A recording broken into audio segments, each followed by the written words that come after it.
Let's switch gears now and talk about something else that we're discussing today. Kenya today marks 5 years since that deadly assault on the Westgate Mall in Westlands.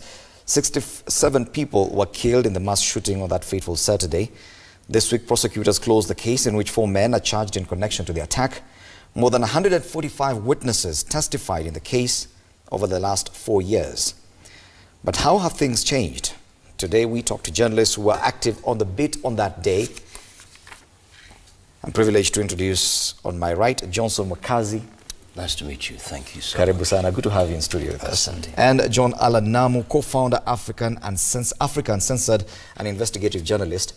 Of course, Karibu sana. Asante. Now, let's start with you, Mwakazi. Your best recollection of the events of that fateful Saturday. Where were you? How did you get the news? Well, I was actually in the studio and I was reading the Saturday news at 1 p.m. So, of course, as a journalist, you rely on the leadership of your director. So all of a sudden I received this paper and it's written fire at Westlands. And I'm thinking fire at Westlands. And of course with breaking news you really don't have all the details. And that was the initial understanding. It was a fire. So it's just fire. So we started with that and then all of a sudden again another paper came in, robbery. So now you have to really link up the pieces. We started on, unconfirmed reports from fire to robbery, and then ultimately now we came to the reality, not conclusively, because now we were being told that there were people who were held hostage, and we were actually talking to them on phone. Wow. Until it dawned on us, if this was an attack and we are talking to hostages in the building, and those attackers are watching TV, then definitely so they definitely know that people inside absolutely are sending so we messages. literally had to stop at that particular point and now focus on the and what kind of feeling is that? Because as the news progresses, you are in live studio, and there are other things that maybe the audience doesn't necessarily understand. Listening to the director, listening to this, getting pieces of paper. This thing is changing by the minute. Sure. Something amazing about being a journalist is, yes, the communication is important. You have an audience, but at the same time you're receiving instructions. And you realize 2013 was a very loaded season in Kenya. We just had come from an election in March. Then all of a sudden there was a fire breakout at JKIA. And now we are talking about an attack. So definitely we were sort of prepared generally, but we didn't really know where this was heading.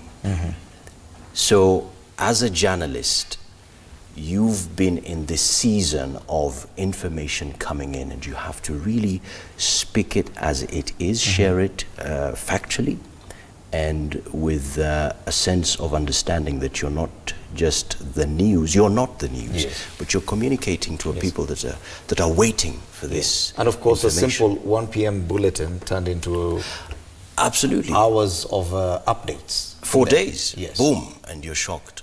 Whoa. Wow. John, your experience was different. You were not on duty that day. No, I wasn't. I was actually at home. It was my final weekend of paternity leave. But I got the news fairly early. So the Westgate attack started at about 12:31, 12:34. By 12:45, I'd received about 2 calls from a close relative of mine who lives in the area and who had friends who were working there and were shopping there.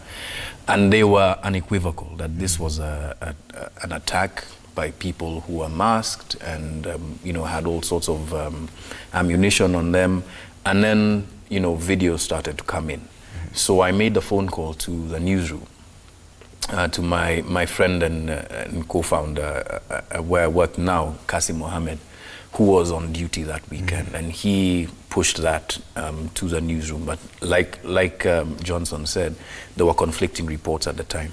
So it wasn't until about maybe midway through the bulletin that you started to see, a more accurate picture of what was coming out. So, all the footage that I was getting from inside, I would push to the newsroom. I'd send it to the newsroom and try and, keep sort of like connect with people who were in security to find out what was going on. And by possibly about 2 o'clock, we had a fairly clear picture that it wasn't your ordinary, you know, sort of, not ordinary, but it wasn't a robbery. Yes. And it was an attack, and it was progressing in this and this and this way. Yes. Yeah. Because we now live in the advent of fake news. It's become a reality. Now receiving videos and footage from people saying this is this kind of attack, a terrorist attack, which was not very common. It had not happened at such a magnitude before in Kenya.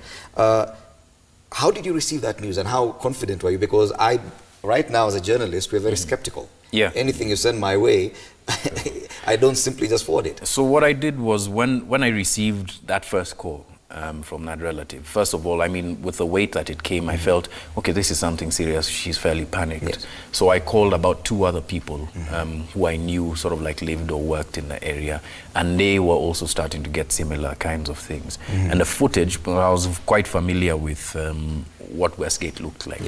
The first clip of footage that I got was from the top floor. Remember the parking that led into to Westgate, where there was a cooking competition.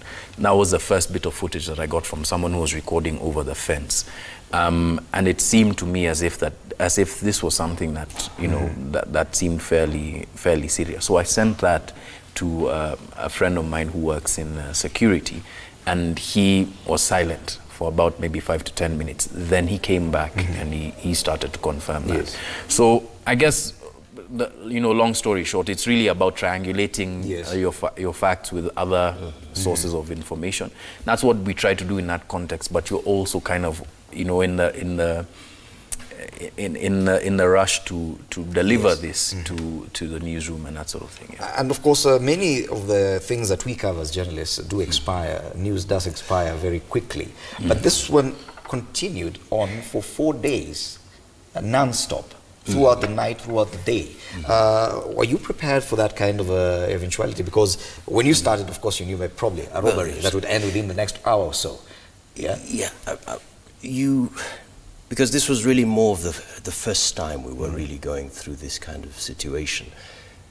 And then now you get to a place where you realize this is not just an opportunity for me to share with the people what's happening in the country, but now this is our country.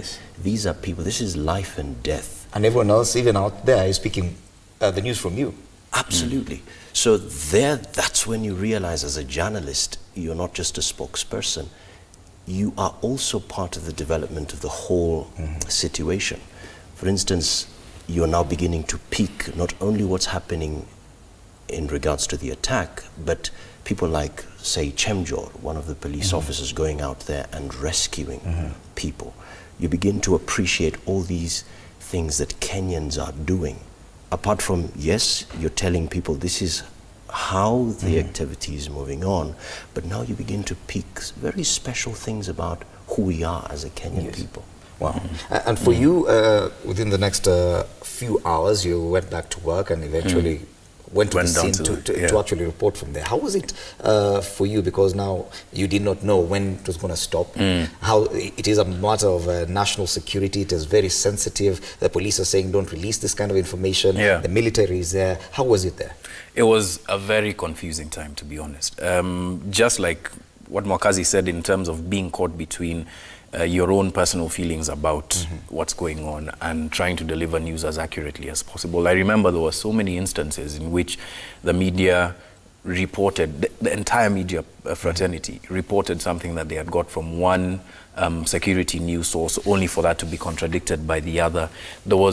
It showed us very clearly that just how unprepared the entire ecosystem was to report on and deliver news around an event like that. And because it was something that was ongoing, so the military wants to try and keep a lid on things. You have a battery of journalists from across the world. I mean, CNN was there, Al Jazeera was there. They flew in their top guys, and they were on the road just leading to Westgate. And there's both that anxiety as a Kenyan, but also that unction to deliver something that's accurate. For me, the thing that I remember most was just how difficult it was to get factual, credible information. Even from the scene. Even from the scene, even from the government. Remember, there was the Internal Security Ministry at the time that was communicating some fairly different statistics than what we had heard. The number of people who were reported to have been in the mall changed about 4 to 5 times between Saturday and Sunday, right? Before there was a joint kind of a joint communication from both the military and internal security and the police, it had taken quite a bit of time. So you can imagine just how many contradicting facts. And then there were also pictures coming in from people who were inside the mall. So there was so much confusion, and it became very clear to myself and my colleague, now Member of Parliament for Nyali, that there was something that wasn't right in terms of the delivery of information, and we had to start to Do you think now that we have the true picture of what actually happened, was that story ever told? But you see, that's the thing, we don't have the true picture of what happened. There's never really been an official communication from the military about what exactly took place, the events as they happened. The internal security, and I remember the parliamentary committee on security at the time that was led by the MP for Tiati, had its own assessment of what was going on, about how many people died. There's really bits and pieces of information that you can pick from other security agencies, other people who are there to try and thread together what exactly took place. But you think about it, and there's no narrative about what took place that comes, one narrative that comes from the government. And that's 5 years on. 5 years on. Yeah. Does that make you feel helpless as a journalist, that this was something so big, so huge, we covered it so extensively, but yet 5 years on, that story was never told? As probably we don't know the truth 100%. Well, of course, as a journalist, it's important for us to really look at, you know, the truth. But at the same time, I really want to appreciate where we were at that time. As I said, just from elections, and literally across the country, we were saying, you know what, we don't want what happened in 2007 to happen. And then we have a new president. 6 months, then we get into this. And all of a sudden you see a totally different picture where, yes, we were talking about ethnicity, but now Kenyans from all over coming out to help each other. And I remember even watching Wolves at Westgate, an amazing story that Namu did. You listen to even the president. The president wasn't even just speaking just as the president of the country, because he was also personally... His relatives were inside exactly. there. So you begin to see that, and him talking about, you know, at that moment, it's like our nobility as Kenyans was unveiled. And the power of our national anthem, you know, the glory of Kenya is the fruit of our collective labor.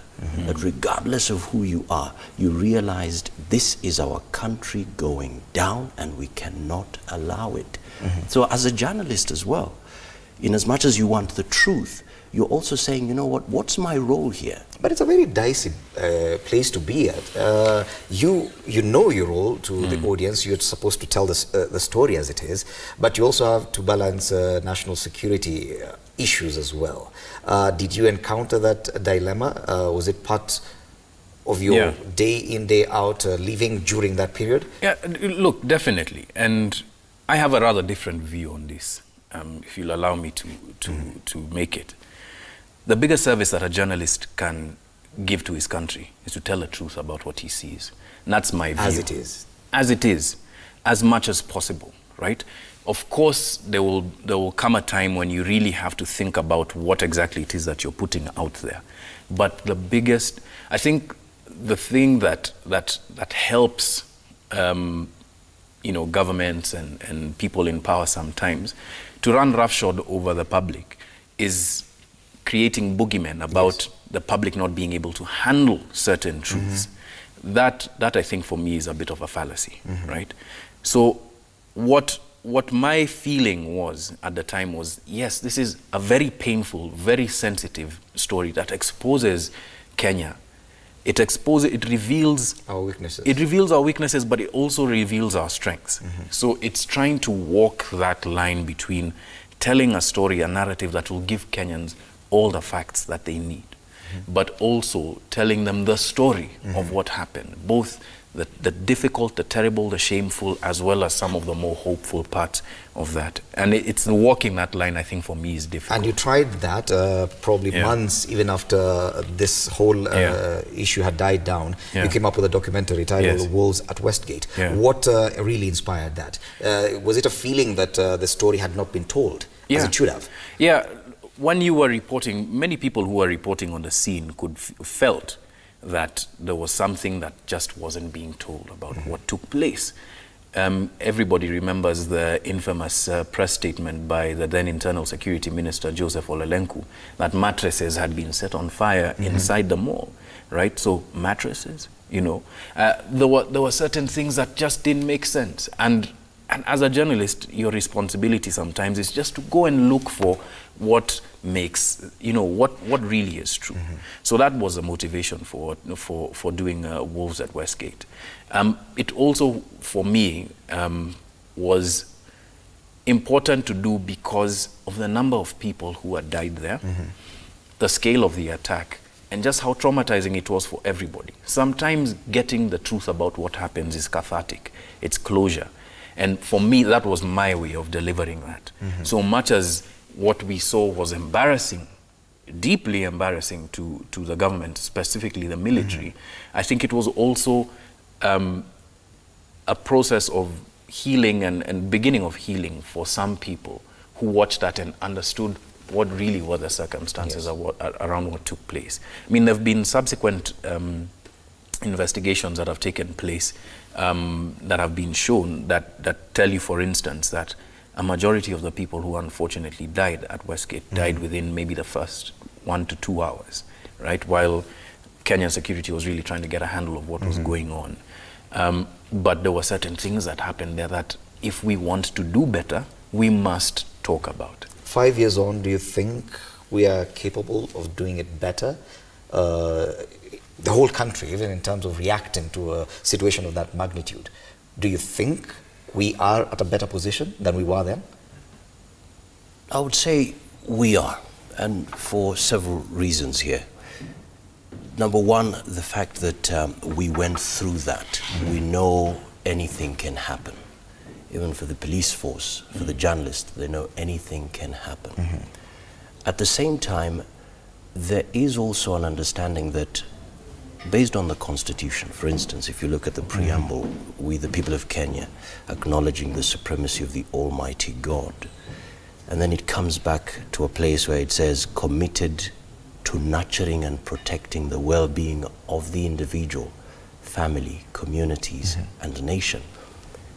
As a journalist, when I read that, yes, I have a responsibility to play in terms of giving the truth.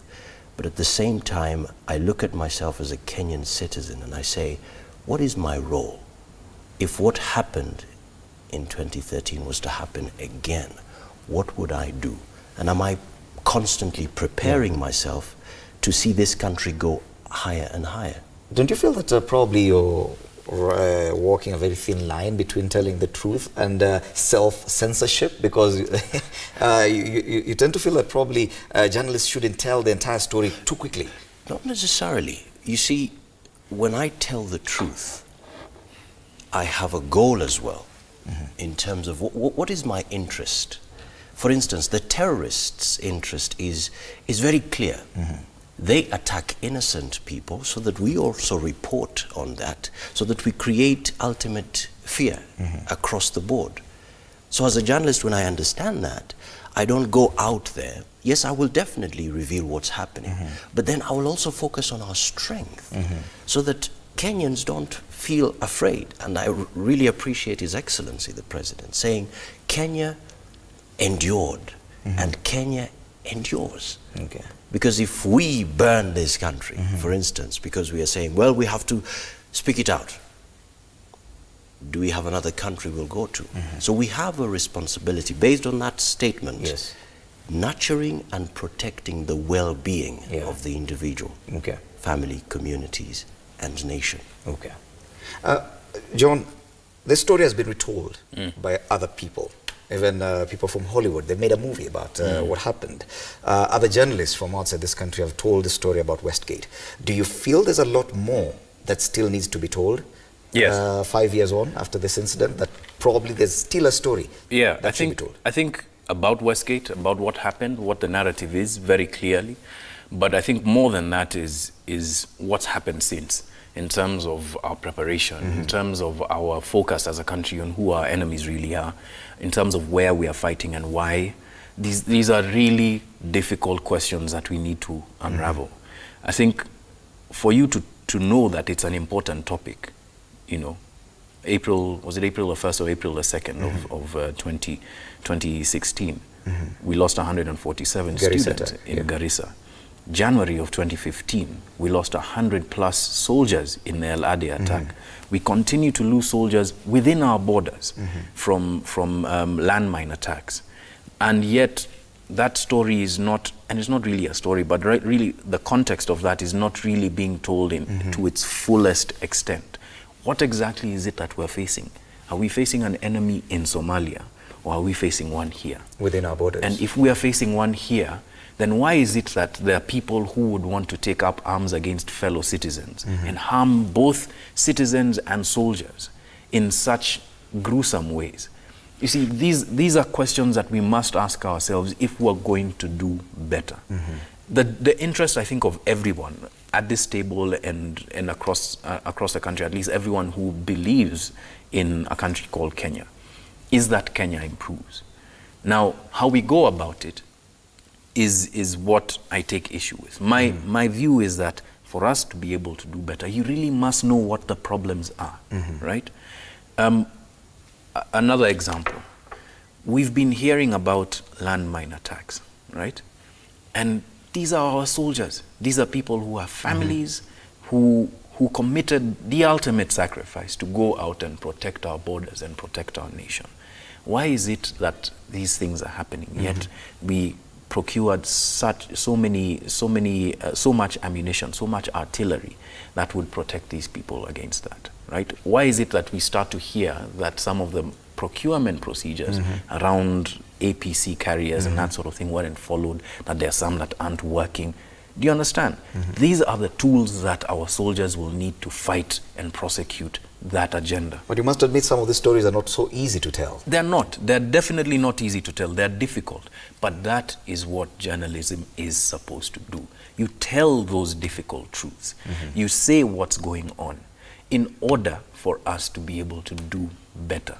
Wow. That for me is clear in my mind. I don't think it can be better said. But now, 5 years on, Westgate is back in operations. Have you been able to visit the mall? Sure, definitely. Are you comfortable visiting the place? Absolutely.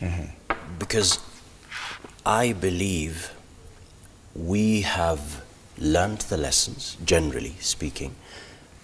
We saw the disorder that was there during the attack. But now when we see it, we see Westgate Mall rebuilt, then we realize, regardless of the challenges we have right now, if we focus on rebuilding ourselves, Can rise again. we can.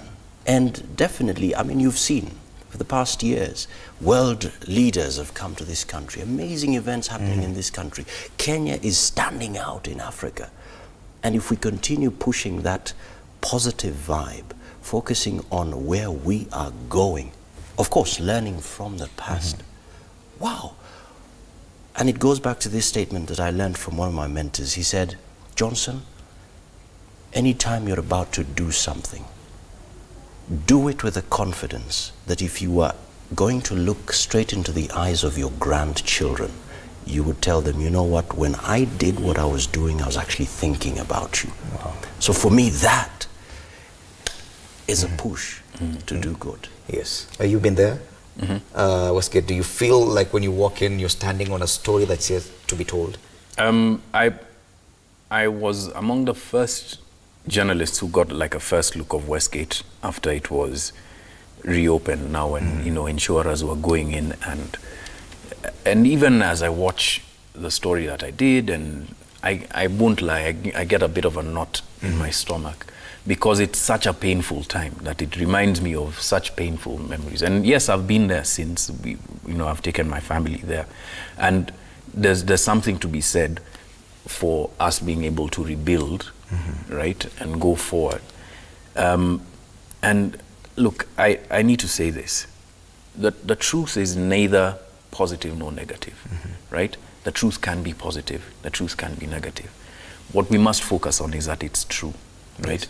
And for me, looking at Westgate is a reminder of a very painful time, of a time when Kenyans really committed themselves to the idea that this actually is a country worth saving, but also a time that we need to take a hard-eyed look at and ask ourselves, are we on the right track? So that's what Westgate reminds me of. Wow, are we on the right track?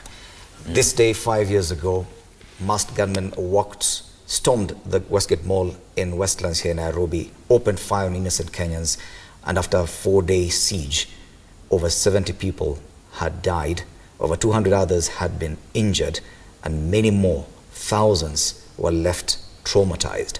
5 years on, this is still the discussion. Has a story been told?